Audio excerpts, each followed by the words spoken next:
Bob Arum has some doubts about Tyson Fury fighting the all British heavyweight fight and Anthony Joshua anytime soon. What up, Fight World? It's your boy Ego, and I'm back with some more boxing. Make sure you smash the like button. Also, subscribe to my channel for the latest and greatest in boxing. If you want to become part of the gang, notification gang, please hit the bell icon. Shout out to the super chats, channel donations, the Venmo donations, the Cash App, and the Patreon family. We working. Now head over to Patreon, join the YouTube, and become a YouTube channel member, or go to Patreon. I'm shifting some of the content over there. Great things in store, you know, to become part of the extended Ego Army family. Head over there, you know, because we're going to be doing some of the shifting of content. Also, a great way to support is to get ESPN Plus bundle. That includes ESPN Plus, Hulu, and Disney Plus, all three apps, one price, $12.99 a month. And it does help the channel in a phenomenal way when you guys click on that link. And, you know, tons of content. You guys might be getting bored with this quarantine, so that's a great option for you. Now, Bob Arum cast doubt over Tyson Fury versus Anthony Joshua in Saudi Arabia as the COVID continues. Fans are desperate to see two British fighters do battle in a heavyweight unification, especially after Fury's win over Wilder. However, the COVID crisis has put boxing in the sporting world in a standstill, and it's not clear when we'll be able to return as normal. Joshua was due to fight Bulgarian Kubrat Pulev at the Tottenham Stadium in June, but the global health crisis has postponed it. I don't even know why I'm on this track. Let me turn this over to my trusted assistant, Money Penny. Joshua was due to fight Bulgarian Kubrat Pulev at the Tottenham Hotspur Stadium in June, but the global health crisis has postponed it.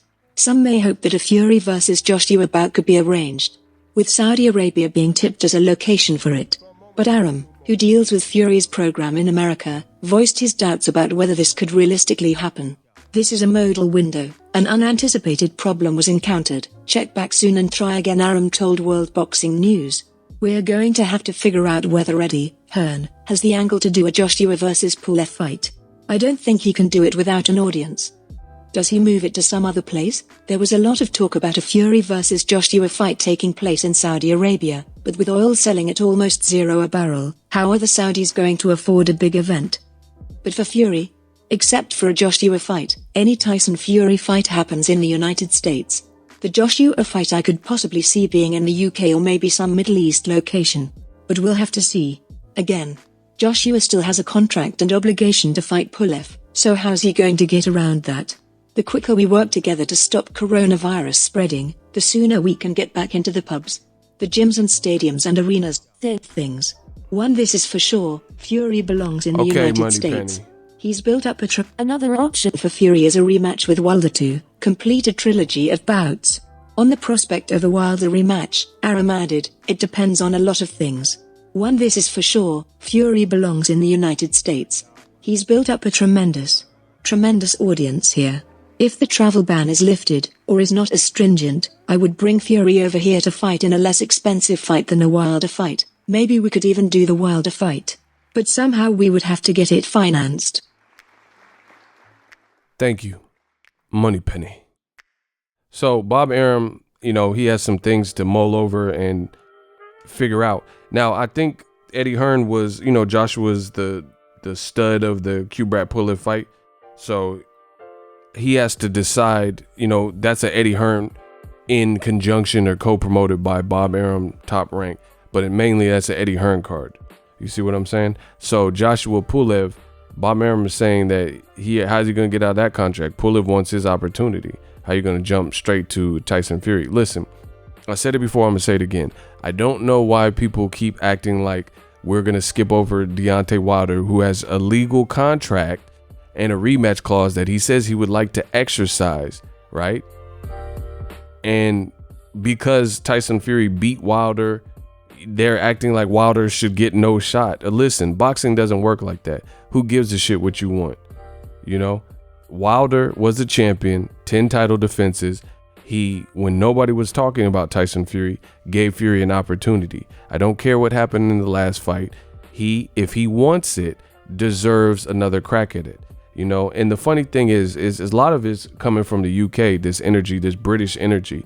But the Brits that are doing this and pushing for Fury to just skip out on Wilder and to go forth with the all British heavyweight, good luck.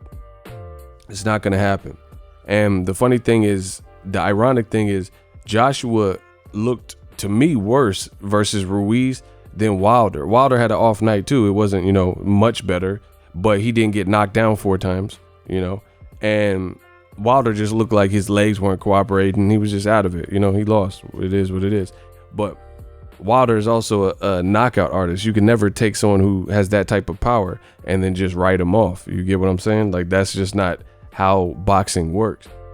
But the funny thing is, people who are saying that Fury should just skip over Wilder, who has a contractual obligation, or he can obligate Tyson Fury to fight him. Why didn't Joshua do that? Wilder was the champion with the WBC at the time, and Tyson Fury had ran from the immediate rematch and went over to ESPN and started fighting Otto Violin and Tom Schwarzenegger. What are you doing, Dylan? Fighting all these people no one had heard of. So we could have watched Wilder versus Andy Ruiz after Andy Ruiz beat the brakes off Joshua. But guess what? We did not get that opportunity because Joshua wanted his shot at his old belts. Fair game, fair play. And he rematched Andy Ruiz and he got his belts back. So why would Wilder, who's carried those belts and carried the heavyweight division, because he had this night that you see on the screen, why would he all of a sudden get robbed of that opportunity to try to collect his belt back, just so you could see Joshua? Again, I would at least have some remorse if Joshua did the same thing and bowed out and said, hey, it's not safe for me to take the immediate rematch with Andy Ruiz, so I'm going to let Andy Ruiz fight Wilder and I'll try to get the winner after I rebound. But Joshua was defiant and it worked out in his favor. So people thought, even including me, I thought Joshua was going to lose again to Ruiz. I mean, he didn't give me much to believe in based on the first fight. So why would, in the heavyweight division, why would people write off Wilder when you thought Joshua, couldn't do anything different and Ruiz had his number? And yet and still, that's not how it played out.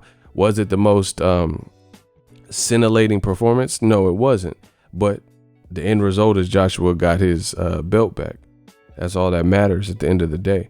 So Wilder definitely deserves the same opportunity to get his belt back, and it is what it is. And I think Tyson Fury and Top Rank respect that. It's just a lot of Eddie Hearn and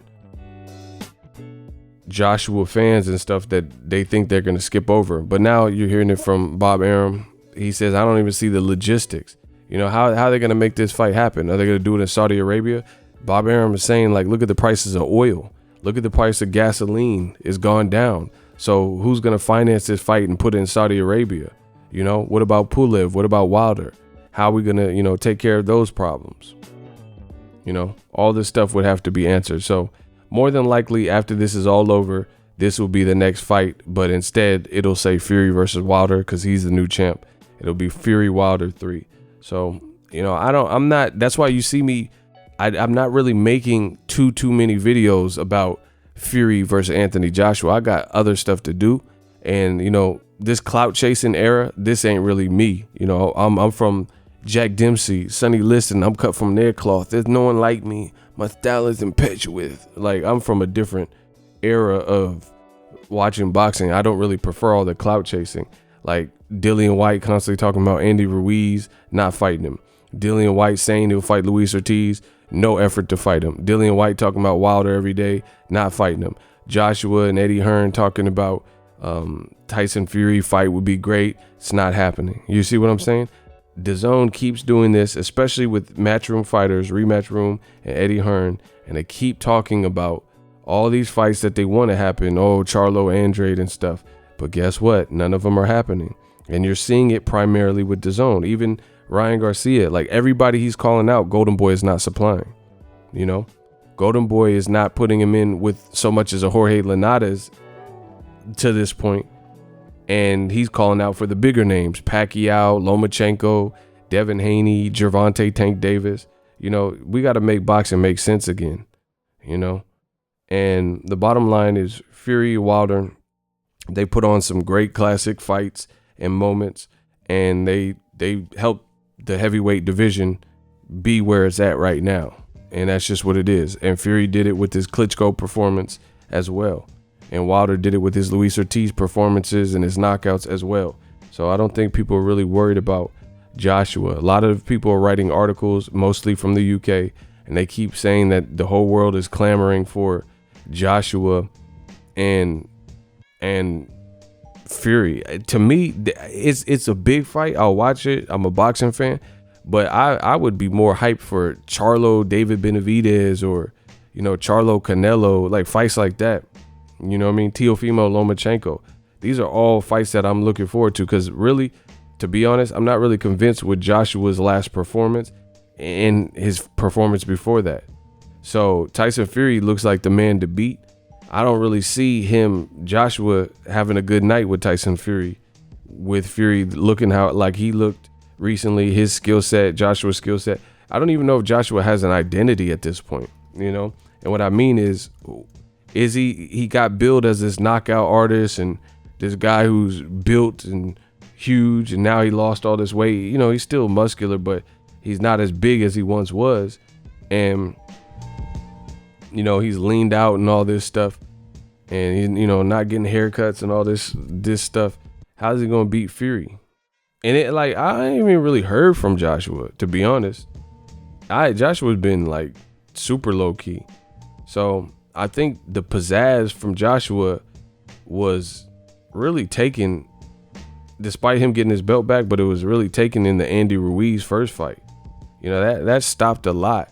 Like, if Joshua beat Klitschko and then fought Tyson Fury, then that would be different. Or if Joshua fought Tyson Fury right after the Wilder fight, the first fight, you know, where some people even thought Tyson Fury could have won and it was scored a draw, then it would be something. Then I would be hyped, because, you know, that June fight with Joshua in America, him looking all wide-eyed and walking out all slow and petrified, that just sticks with me.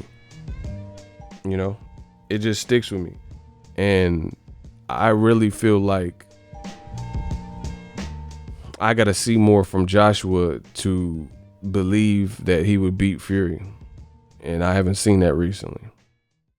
Let me know what you guys think. Drop your thoughts in the comment section. Bob Arum definitely has questions. You know, it's all BS, man. It's all BS. Eddie Hearn, they're trying to keep Joshua relevant and Dillian White, but most likely they'll be fighting other guys, not the guys that they're calling out. That's what it is. Let me know what you guys think. If you love what I'm doing, smash the like button. As always, hate, comment, and subscribe. Till next video is Ego signing off. So if you enjoyed this video and want more content like this on the channel, you can show your appreciation by going to the PayPal donate button or the YouTube support button, and you can donate any amount that you feel is equivalent to the value of this video. Much more to come. Thank you guys for your support. BOxingego, the future of boxing.